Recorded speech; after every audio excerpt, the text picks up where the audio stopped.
Even if you're working with a non-athlete, you sit down and say, okay, you just want to train for health and fitness, and you just bought a 3-month membership at my facility, and great. Well, let's see what we can do over 3 months. Oh, by the way, halfway through, I'm going on a family vacation for 10 days. Oh, okay. Well, I'm not going to tell the client that, well, here's your workout. You better do it while you're on vacation. It's like, no, well, there's a break. I don't control that, and we'll build that into the program. Hi, Andy. It's my pleasure to have you on Evidence Strong Show. If you could briefly introduce yourself. Well, hello, Alex. My name is Andy Fry. I'm coming to you from Lawrence, Kansas, which is right in the middle of the USA. And I am recently retired from the University of Kansas, where I was a department chair and then later director of the Jayhawk Athletic Performance Lab, and have over the years done a lot of work in sports science and in the physiology, a lot of it with resistance exercise. And today I believe we're going to talk a little bit about one of my favorite topics, which is overtraining. Excellent. I feel very blessed to have you pulled you out of retirement to teach us some things. So, okay, let's jump in. So, we need to clarify some definitions first. So, what overtraining is and what is not? I think overtraining is an overused word, and I've come to that conclusion after spending the best part of my research career trying to study it and understand it. A number of years ago, the American College of Sports Medicine and the European College of Sports Sciences got together to form a position stand on the topic because the terms come up repeatedly: overtraining, overreaching. What are they? How do you avoid it? How do you identify? And it's a very confusing topic because there's a lot of things going on. But in a nutshell, it boils down to you have an increase in training volume and or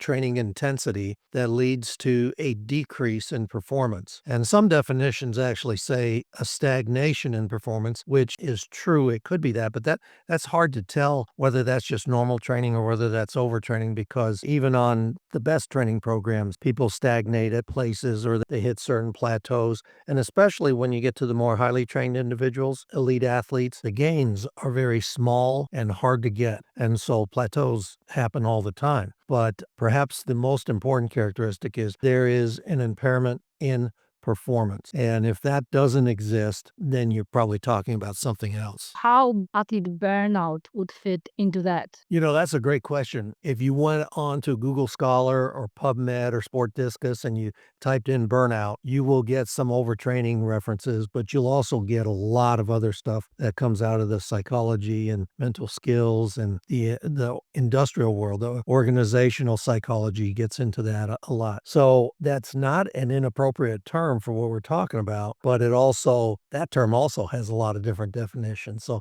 you kind of have to operationally define the context in which you're using it. So if we're talking about sport or we're talking about resistance exercise, okay, that narrows it down quite a bit. So we have overtraining, overreaching, and burnout. Let's say these three. Now, if I would force you to make some kind of definition so these three become a different thing, would you be able to do it? I would say no for burnout, but for overreaching and overtraining, yes. And so I'm going to back up just a little bit because there is something called overtraining and there is something called the overtraining syndrome. And this is important to know the difference. So perhaps a good way to look at it is to think overtraining is the process. So if you were my coach and you were giving me a very aggressive training block, whether it's high volume, whether it's high intensity, whether it's a combination of both, and let's just say we're in the weight room. So you know that you are giving me a very challenging block of training. And so that is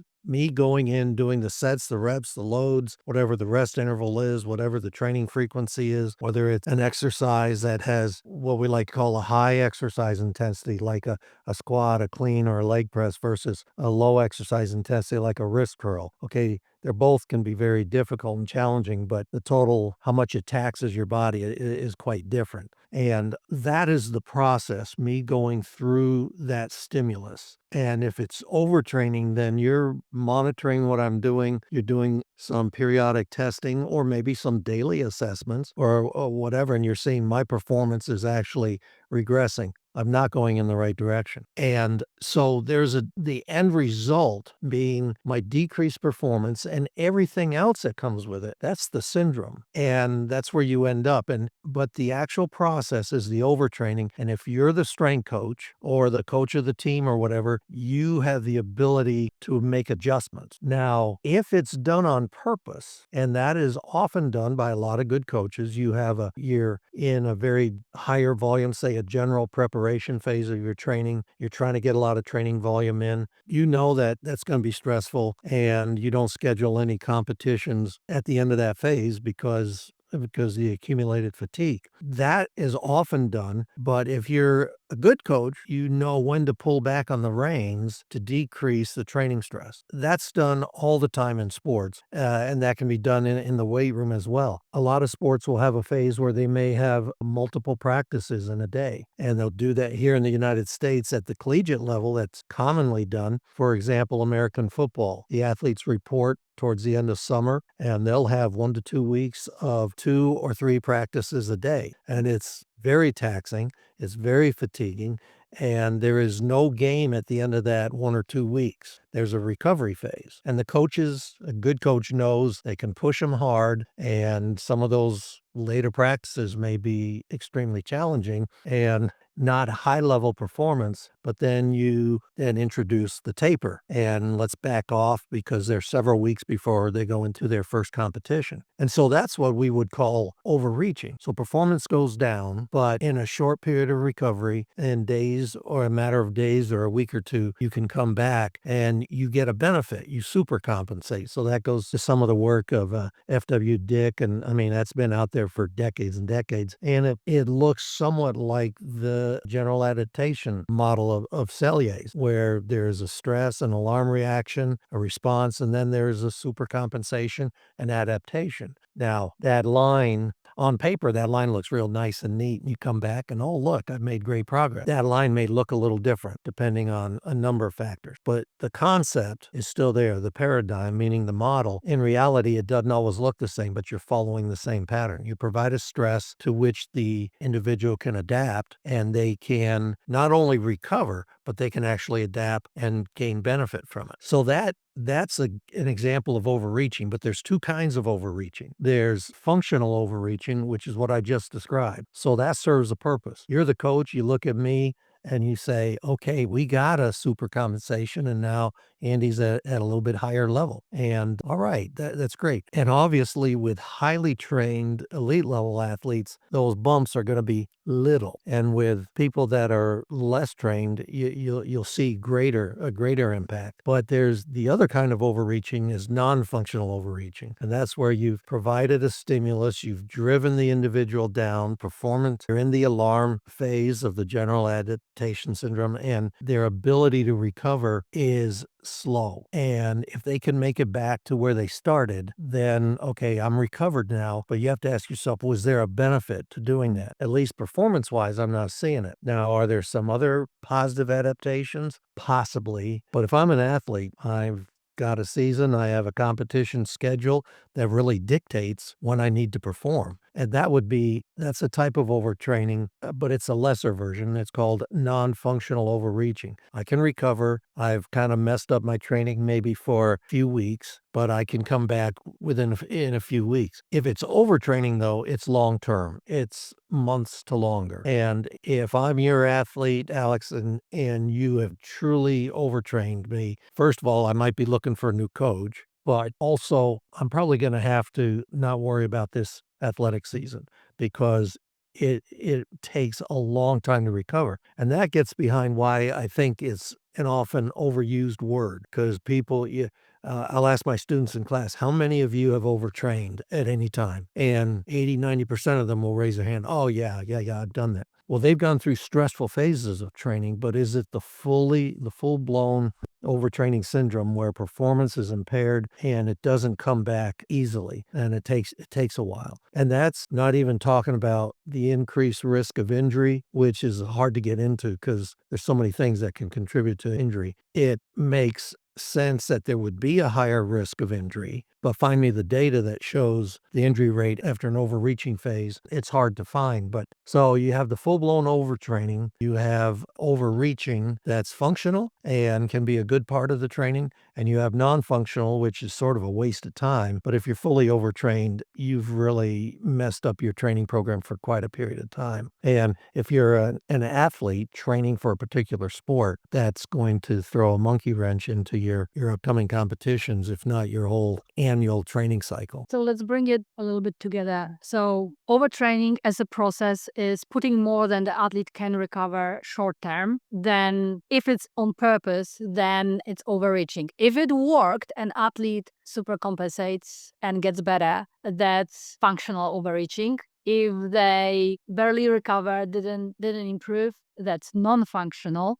And then if this non-recovery persists and they don't get, not only not get a super compensation, they also do not recover to the baseline. They basically stay run down and it goes for a certain period of time. That's overtraining syndrome. Yeah, that summarizes it pretty well. And I also want to point out that there's the National Strength and Conditioning Association has their text that is kind of goes along with their certification, the Certified Strength and Conditioning Specialist. And before too long, they're going to be coming out with their 5th edition, and they've added a chapter on this thing, overtraining, and how it might apply to the strength and conditioning professional. And in there, there's a diagram that refers to there's also some that's stressful training. So just because a coach prescribes stressful training session or a stressful phase, that's not necessarily over. You may not have a decrease in performance. You may be tired and fatigued, but you're fine. And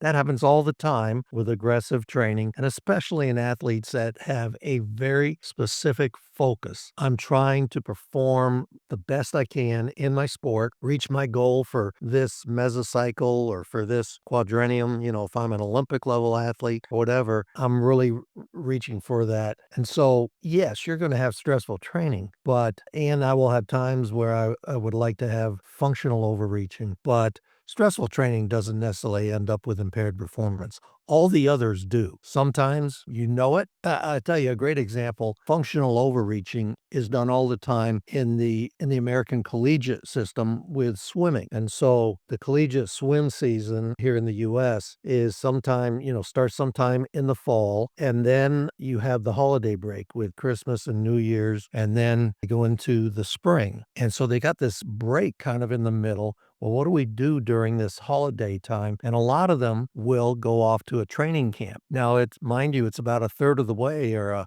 fourth or a third of the way into their season, but they're going to go do a training camp. And quite often they do insane volumes. They swim crazy distances. And what I find fascinating is it's not unusual that they'll schedule a meet right at the end of that. And everybody knows that their times will not be great, but they want to see, well, where are we though? So not as fast as I need to be where I'm going, but I'm really aiming for out here, the big competitions at the end. That's a type of a sport like athletics or track and field or, swimming is a good example. Any kind of sport that's an individual sport, even though you're on a team, you're or a relay, you still swim individually. They can aim for a contest at the end of their season. Whereas if it's a team sport, I can't sacrifice too many games along the way. I have to have a good record throughout the entire year. So that's a great example of functional overreaching. And the coaches know it's going to be ugly after that training block. The athletes know it. And I used to have a roommate who laughed about it. He says, "Oh yeah, it was terrible times." But maybe they get to be able to gauge, okay, how stressful was it? And that helps the coach moving forward. So now they didn't do a special test, but it really is at monitoring your athletes. Let's do a real competition. You've got real opponents. It's not just a scrimmage in practice or a time trial. And let's see where you are. And then we can adjust your training if need be from there on out. how hard it is to push the athletes over the edge, how hard it is to go from a non-functional overreaching to overtraining syndrome. Years ago, I wish I could remember who it was. I was at a conference, I think it was in Europe, and one of the speakers on this topic started out by saying, you can train as long as you want, as hard as you want, as often as you want. And then he paused. He said, as long as you allow for recovery. And so that's the other piece of the, yes, you can train hard, but that means, well, you have to make sure you're recovered. If I don't have a good measure of assessing, like the person at my fitness center, maybe not doing the best training program, but I don't really have something I can gauge them with. But with an athlete, I should have something I can monitor it with, whether it's a physical performance test, whether it is a survey or questionnaire. How do you keep them from going over? That's a challenging one if you're on the edge. But I do know many years ago, I think I was in graduate school, American College of Sports Medicine had a one-day workshop on overtraining. So this would have been back, I don't know, 1990 or something. And I'm sitting there as a student like, oh yeah, this is awesome. I'm going to take notes. I had my notepad out. I'm going to get everything down. And on one side of the stage were coaches that were national level coaches and clearly had done something right to work their way up to working with the level of athletes that they had. On the other side were the sports scientists. And everybody, they went down and everyone had their opening statement, and every single sports scientist said, yeah, overtraining is really, really hard.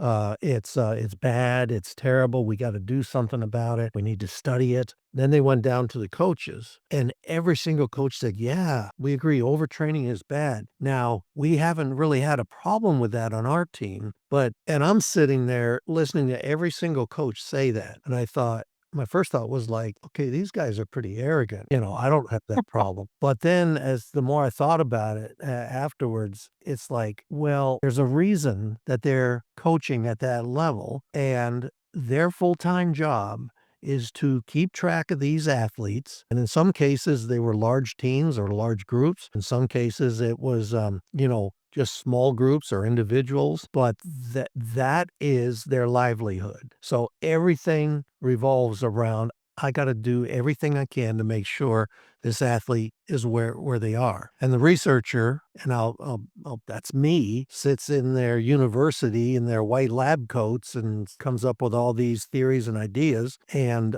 that's where I think if someone really wants to work in this arena, they need to have worn both hats. And if they haven't, they need to be talking all the time to the people who are doing the training. Well, the athletes too, but especially the coaches, and to find out, okay, what's going on in the real world. And if someone has experience on both sides of that equation, then good for them. But yeah, it's hard because you got to push them hard. You're also keeping track. Part of the training program is the recovery. So you can give me my sets and reps and my workout, and you give me the next 6 months worth, and I'm going to be ready for whatever that competition is. But in there too is, okay, there's going to be activities you prescribe too that are for recovery. And that's part of the total picture. And so, yeah, you can't run in high gear all the time. I mean, those are good. That's a simple question, but it's such a broad issue. That's a really good one. So what I'm hearing is overtraining syndrome is a bad thing and we should avoid it.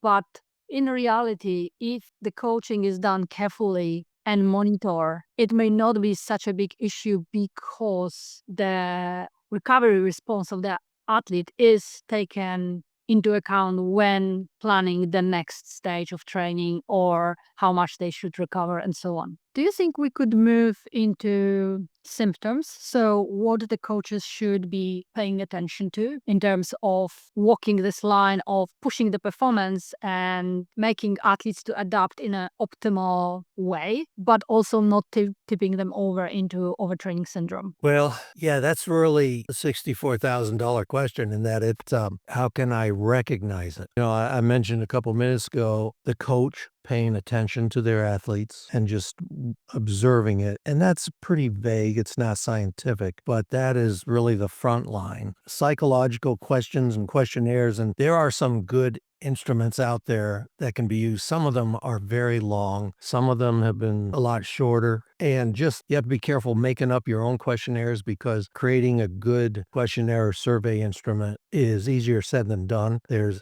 quite a skill to it, and there are some validated tools available. Would you have any examples on top of your head? Yeah, one is well, there are several. Even though it was not designed for sport, there's an instrument called the Profile of Mood State, and there was a researcher who's long retired now, but Bill Morgan, who did a lot of work. Patrick O'Connor followed up with some work with Profile of Mood State, which is not for sport; it's just in general. But they saw of the categories of questions, they called it an iceberg profile that showed the scoring, and then there was one variable where if it was actually low, flipped, sort of like an iceberg, you got a problem. Now, there was a lot of research on it. One of the challenges is it's not a short questionnaire. There's the rest cube. Michael Kellman out of Germany has developed that and variations of it. We've done a little bit with it, but and there's different lengths of one. So one of the challenges with questionnaires is, can it be short enough that you can administer, and can you ensure that your athlete is going to be honest? Because they can say, "Oh, yeah, I'm fine. I'm fine." And so how you write your questionnaire, I don't know if you've ever noticed when you take an exam or a survey, sometimes they'll ask you the same question multiple times. It's worded differently, and sometimes it's flipped. So I'm saying yes, and then they reword it, and I say yes, and then they reword it. Well, I need to say no or something. And that's an internal check to make sure that people aren't just going, yes, yes, yes, yes, yes. And so there's ways that a researcher can establish that there's good internal validity to these tests. And so they have to do research to make sure that one, it's repeatable, two, it's valid, it actually is sensitive to what you're trying to measure, like fatigue state or whatever. We had a very simple little 15 question item that we just put on the back of their training sheet for the day. And before they did it, they'd sit down and consistently the questions dealing with their ability to look forward to today's workout. That was one that really stood out. Do you feel recovered? Are you sore? Those are physical traits, but my own perceptions of how I'm doing, but then also, yeah, I'm ready to go. And sometimes, everyone has workouts that they don't particularly want to do. I'm not looking forward, but what's the pattern? And I may always score it up here. You may always score it here. So you have to see what's normal for that person. So you can't just hand it out one day and because it's like, oh, you've got no baseline. There's some other things that get a little fancier in that, and yet this gets into the physiology, what's going on in the body, which is what has really triggered a lot of my interest. You see changes in cardiovascular activity, changes in resting heart rates, changes in heart rate variability. Heart rate variability has been used for decades in cardiology, from a medical standpoint. How well heart rate variability data is collected is another issue because I know technology's out there that lets you collect it real quickly.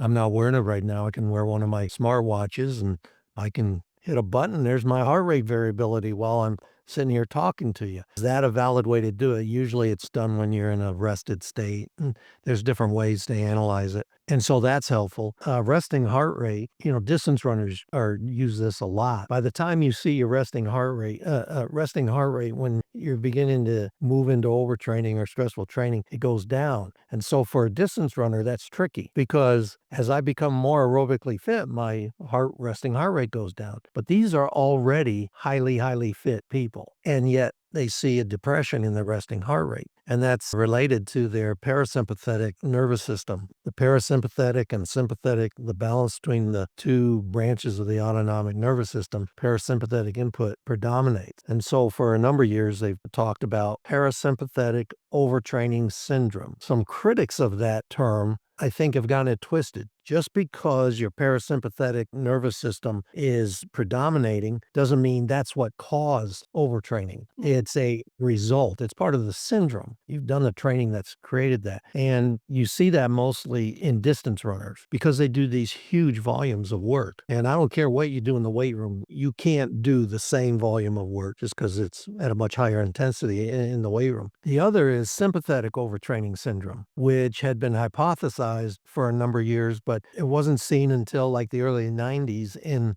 the weight room where at your basal levels of, in this case, circulating epinephrine and norepinephrine are elevated. And the idea is, well, okay, you're trying to maintain performance levels, so let's increase sympathetic activity. Circulating epinephrine or adrenaline is a potent stimulator of performance and part of the fight or flight response. If I'm in an emergency fight or flight, okay, I gotta survive. If I'm going in to do a training session, okay, it's not life threatening, but I'm challenging myself. And so it's a kind of a different version of it. So I want an epinephrine response, and I will get one for sure. But this is kind of like when it's out of whack and I'm becoming fatigued and my body says, wait a minute, let's pump out a little more at rest. And at some point you get to where you can't get the same epinephrine response because some people like to use the term adrenal exhaustion, and I just don't have it in the tank. And so that's where you as the coach, suppose you're putting on, down in your country,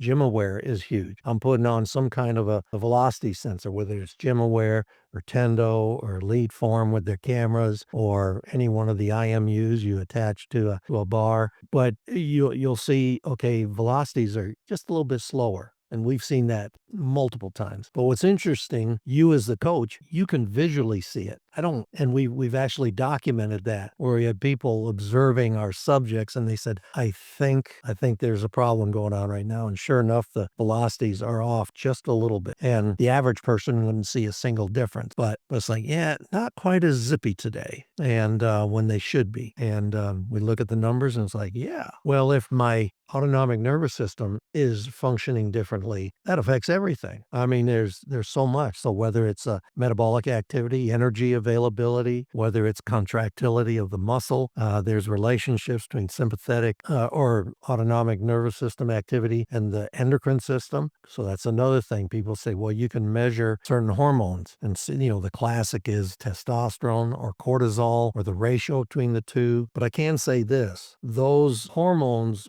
will change in response just to stressful training. It may not be overtraining. It's just, yeah, we've had a good tough week here and challenged it, and those hormones respond. So they're more indicative of stressful training. If you are overtrained, yeah, it's even, they are affected. But by the time they go down, you've already kind of messed things up. It's like, oh, so you really like to look for something that is either a precursor or something that's really sensitive, so you can pick it up right away, unless you are purposely pushing someone into a functional overreaching state. So you're balancing a lot of things. The nervous system, the ability to recruit motor units, a little bit of evidence, but not enough on what goes on. But I'm thoroughly convinced something's definitely going on because you're trying to do whatever your sport is, or you're trying to lift in the weight room and it's not working quite right. Well, clearly something's going on with the neuromuscular system. And I'm not even talking about injuries. Everyone likes to say, oh, increased risk of injuries. That's a hard one because you get, the data is not good for that. But on the other hand, it makes sense that, yeah, you're fatigued. There is data that shows being fatigued during a soccer match or a football match. Yeah, more injuries occur later in the second half and so forth. So, I mean, there is some evidence, but as it relates to overtraining, whenever we've studied it and we've done it in the lab, we have to avoid injuries because we do not want to do anything to put the subjects at risk. And that's why we've also avoided delayed onset muscle soreness as a symptom. Because, I mean, that can contribute to impaired performances, but that's not the slow creep into overtraining. That's like, okay, I did something way too much and something I'm not accustomed to. And with high-level athletes, can that occur? Sure. With beginners, yeah, all the time. High-level athletes, it's a little bit different because they're already highly accustomed, highly trained. So what's the best symptom? I don't know, but this gets me into what I wanted you to ask is something called the allostatic load. So we're talking about what's going on with the set, if we're in the weight room, the sets and the reps, the frequency, what exercises, etc. Okay, and the recovery that you are or aren't prescribing for me. That's a direct connection to overtraining. That is the process. But there are a lot of other things that people say, oh, this contributes to overtraining. Say, for example, your diet. Okay, I can eat a lousy diet that's going to be problematic. I may be fatigued and I'm not glycogen loading or replenishing. I may be, so I'm not getting enough carbs. Sleep. Yeah. Not getting adequate sleep. That can be a problem. But none of that is training. That is part of all this other stuff in your life that goes on. Relationships with friends and family, your job demands. I had to work overtime 2 nights this week. Okay. Travel, time zones. Did I come down with an illness or disease? Wow. I come in and I'm just really dragging all this week. And then we find out, yeah, I'm coming down with the flu. Oh, no wonder. It wasn't the training, it was something else. Or was it? Did the training make me more susceptible? Because my immune system might be compromised, and there's evidence of that. So you have all these other factors, which I'll call secondary factors. Are they important? Yes. But just because I don't have a good diet doesn't mean I'm overtrained. And yet that can affect my performance. So it can contribute to the overtraining syndrome, but it works both ways. An overtraining syndrome can contribute to all of those things. So maybe I'm not eating well. Maybe I am coming down with a bug because of the training. So did these factors contribute to the overtraining syndrome, or did the overtraining syndrome contribute to these factors? And that's a hard one to parse out. And yet that's part of the bigger picture. But one thing you do have control over is the training program. So if you know that you have an athlete that does have a family, does have to supplement, maybe they're on the national team and they don't have a full-time, okay, I have to work also or something, or I'm a student here in the US, I'm a collegiate athlete, I've got to study and I've got, 15 hours of classes each week and everything. Okay, then when you design the training program, you have to take that stuff into account. And so there's some things you can control, other things you can't. There's a science to coaching, but there's also an art to it that is dependent on the science. And that's what makes it kind of exciting, both as, challenging for the athlete and challenging for the coach or the trainer. With your coaching practice, for general population all the way to elite, would you change your monitoring strategies? Now, some of this is just my opinion, but it's shaped by the data that I know of. If I'm dealing with just the general population, and I'm thinking back to people that were my clients at my facility, you're probably just going to use something really simple. How are they feeling? You could use questionnaires, but you don't have to use written questionnaires. You can use, when you walk in the door, I say, Alex, how you doing today? You say, oh, tough day at work, Okay, I learned a huge piece right there. We're going to go up over 90% today. We'll see. We might not. And, you may not have the resources. You may not have the time with that kind of population. And it may not be as critical. You're not training for sport. So we'll just back off. We'll change. That's okay. With highly trained people, a couple things that really have stood out that are simple. Whenever we have done sprinting tests, sprinting velocity, speed, or the times, we haven't broken it down by gait analysis or acceleration phases, just simple times for, a 10-meter sprint to a 40-meter sprint, various distances. Sprinting time goes south really quick, and it's one of the first things that goes. And even when you're not doing sprint training and it's not soreness and it's not injury, but we're doing other things, for example, in the weight room, we know that, we're tracking the diet, we're tracking sleep, we're tracking psychological and everything. And the decrease in sprint speed is pretty amazing. And that's an area I'd like to look at more because now you do have the technologies to be able to look at step-by-step speed, not just 5-meter intervals and stuff, but what's going on. Every coach talks about first step speed. Okay, but how do you measure it? And it's not an easy test, but you can do it. So that's one that I think is important. Power, measures of power. So, if you're into weightlifting and, I love that sport. Well, the only slow thing in weightlifting is standing up after you've cleaned it. Okay, I got to grind through a front squat, but the clean is fast, the snatch is fast, the jerk is fast. And so, but even if you're measuring other things like say squat power, and it can be at modest weight, 70% or whatever, and it's not hard to track. Power, there seems to be a sequence. Speed is affected first, like sprinting speed. Measures of power are more sensitive. One of the least sensitive is 1 rep max strength, and which I find interesting. Your body really preserves that, but the ability to use it quickly, it's hard. By the time your 1 RM decreases, you've really dug quite a hole for yourself. We've seen that because we've taken subjects to where they've lost up to 11% on average of their 1 rep max, which, if I was the coach, I should be fired. But it wasn't due to injury or to delayed onset muscle soreness. It was due to other things. So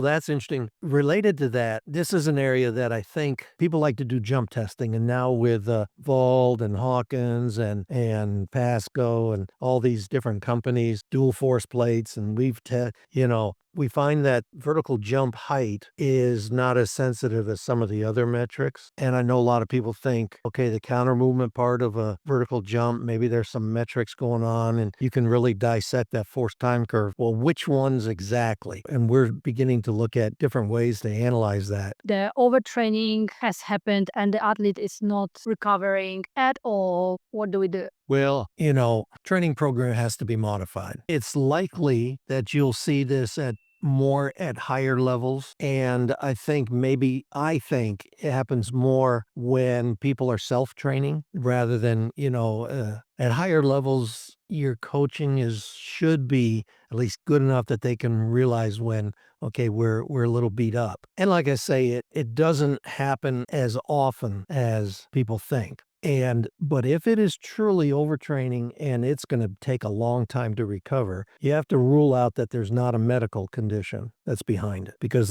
it's not uncommon that it's like, okay, you've got an underlying condition that's why you weren't able to tolerate it and other athletes were. So there's that issue. There is issue of, if it's that severe, you've got to either stop your training or you have to greatly bring it down, but you have to decrease the amount of training. Some of that deals with, well, how severe is it? Is it functional? Is it non-functional overreaching? Okay, you need to back off the training and allow that person to recover. If you look at, for example, Bannisters and others have done this, fitness fatigue models, your fitness level, you can bring it up to high level and it will hang on for a while. Your fatigue might also be very high, and if you allow recovery, you can decrease the fatigue. You may not be at your peak fitness level, but you'll still be ahead of where you were. And so being able to know, okay, how much do we need to back them off? If it's the full-blown overtraining, some needs to stop, because your season is probably done. It's not going to be, it's probably going to be several months. And there are examples of where even a year later, individuals have not returned to where they were. So there's several classic studies, I think, that Manfred Lehmann and his research group, Jürgen Steinecker and his colleagues in Germany, did a number of years ago, and they looked at middle distance runners, and they had a month of really aggressive training, and some of them were still showing some of the signs even a year later. That's not in the publication, but in personal communications, they said that was just tough. And it was a volume issue. It was not an intensity. It was just huge distances being run. And so they were able to look at something. That's where they saw real strong evidence of the parasympathetic overtraining syndrome. And so, yeah, their athletic season they were done for that year. And they were not studying the elite national team members, but they were very high performers. So they were not just your person who likes to go out for a jog 3, 4, 5 times a week. They were serious competing. And so you have to back them off. And that's a killer, because the athlete does not want to do that, but you have to do that. Lesser versions, you have to back off somehow or change the form of training. And that's where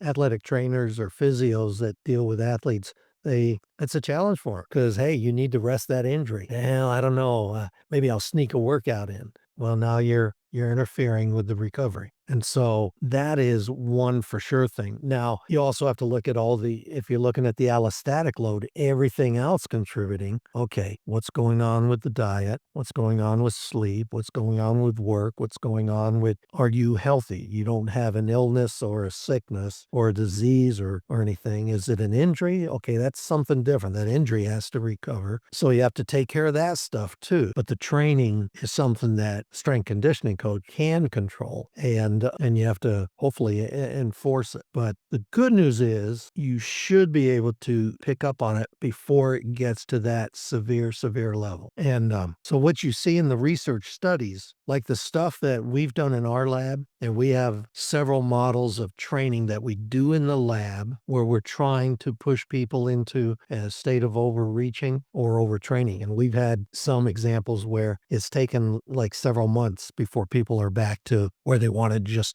pick up their normal training. That is not a good training program. So we actually have had reviewers on the papers say, well, this is not a very good training program. And it's like, yeah, exactly. This is very aggressive. And in one example, we have people lifting very heavy. The volume is not very high, but it is high for that load. And so we had people lifting at maximum loads repeatedly every day and so forth, but they never did more than 10 successful repetitions a day. 10 reps, what's that? One But point. yeah, exactly. It depends. If I'm lifting at 60% loads, that's nothing. If I'm lifting at 100%, yeah, you can't maintain that. And so, yeah, it's a bad program. So, hopefully people don't do those kind of programs, but some people do. And you can get away with it for a little block, but you can't do it continuously. So, Well, I think the tricky part is you don't know until you actually run. You don't know the barrier of the athlete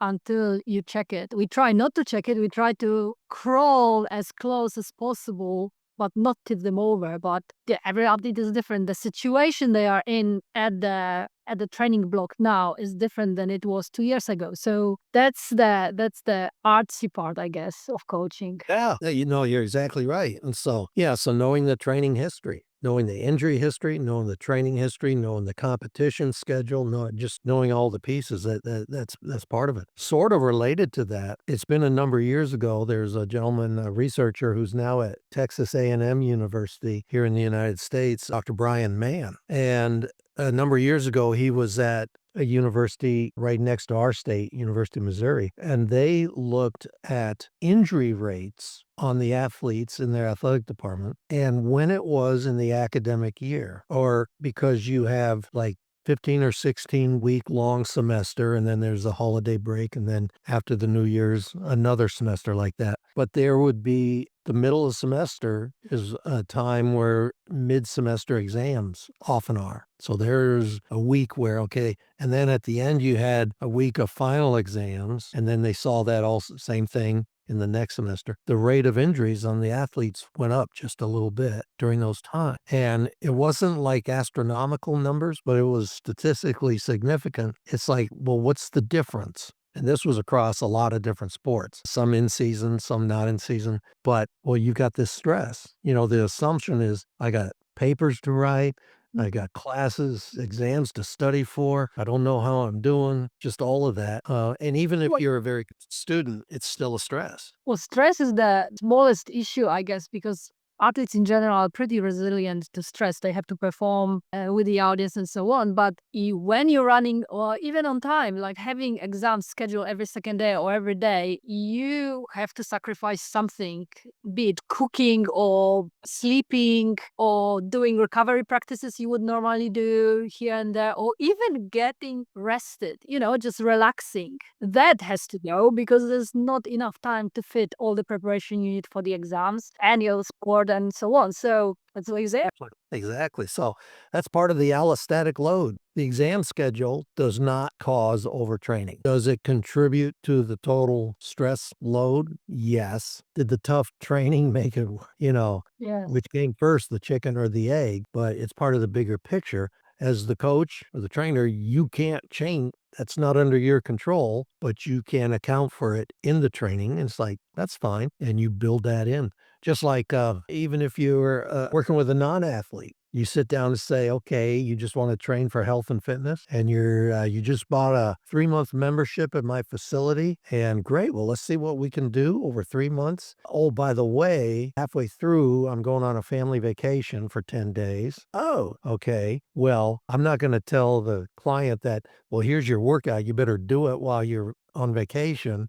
It's like, "No, well, there's a break. I don't control that, and we'll build that into the program." So, is it, for that person, not a problem. For an athlete, though, there are some things you don't control and you have to work around it. Competition schedule, travel schedule for a student athlete, their study schedule and class schedule. For someone else, it's work schedule, whatever. What do you call it? Commute. Maybe I live 45 minutes away from the training center. Okay, well, that's an hour and a half a day that I just got to get there and get home. Or, there's so many factors, but, it's all part of the equation. So my take home message is if you think hard enough and broad enough and then close enough about overtraining, it's not a problem because you are monitoring and you're ready for it and you know your athletes and so on. And now, what would be your take home message from the topic? So, what you really want coaches and athletes to pull out on this conversation? I think the definition is defined by the ACSM and the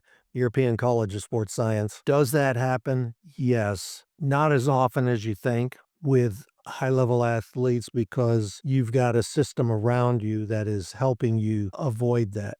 Now, I don't want anyone to say, "Oh, it really doesn't occur that much." It does occur, but it is something that can be, with proper monitoring and paying attention to your athletes, you should be able to pick up on it before it gets too far. So maybe I messed up a week or two of training. Maybe one of our games we were flat for, but we can adjust. We can adjust for that. And keeping track both on a personal level with your athletes as well as having some kind of a monitoring system in place. There is currently not a single measure that is like, "Yep, this is a sign we got a problem coming," other than performance. And if I'm in a sport where it's a stopwatch or a tape measure or how many kilos I've lifted, okay, changes in performance are pretty easy to measure. If I'm in a team sport, it's harder because, I can kind of hide among the other 10 players that are out on the pitch. So, or whatever the sport is. But that is one thing for sure, seeing how performance is. And just because someone has performed poorly doesn't mean it's overtraining. Maybe who you played. Okay, we played the top team in our league and we're not so good, and all right, yeah, that's going to be a tough game for everyone. So you have to put it in that context. But you should be able to pick up on it. And if you can find some measures that you can monitor athletes, some of them may be on a daily basis, some may be just weekly, some may be just periodically. There's some assessments you do at the beginning of the season and the end of the season. That's not really athlete monitoring, that's done for other purposes, but something that doesn't interfere and you can establish a baseline pattern that corresponds with the training stress or the competition stress. You may find that there are some variables that are sensitive and you find are useful. And then putting it together, being able to turn that information around quickly so that if adjustment needs to be made, it needs to be made now. And that's the problem with data coming out of the lab that we tried hard to turn data around as fast as we could if it was coming from one of our teams or some organization we're working with, because they need that data now. They don't need it in 10 months when it comes out in publication. Yes. And some data lends itself to that and some doesn't. Awesome. So I have two questions I usually finish with. The first one is, what is your favorite exercise? Well, I have two parts to that answer. When I used to, back in another day, I used to compete in powerlifting. I competed a lot in weightlifting. I did bodybuilding. My main sport, other than those, was wrestling. But in powerlifting, my best lift and one I enjoyed training the most was squats. But in weightlifting, I love doing the snatch. And that was so fun. And I can't say I was particularly good at it, but it was just so satisfying when that bar just popped in place and you're just right in balance and you just stood up with it. It's like, that seems so easy. How come I can't do another 2.5 kilos? And so I really enjoyed that. And that was a lift that I think, at least for me, was sensitive to my training fatigue. Because in my training log, I would be tracking my volume load. For me, I knew that I could only be above a certain threshold of volume load so many training sessions in a row before I had to,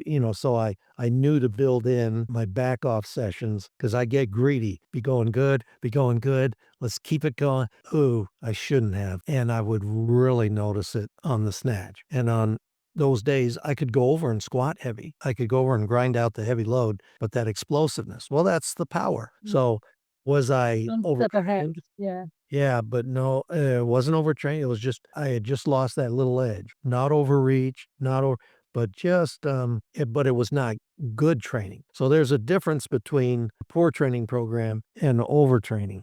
You may not be making progress because that's just a bad program, or you didn't time your peak or your taper correctly. That's different from overtraining. Now my favorite lift is because I'll qualify this. I have 2 metal hips, and I will be getting someday a metal knee, and so that changes things a little bit. So deadlifts, I find I enjoy that because you can use a load.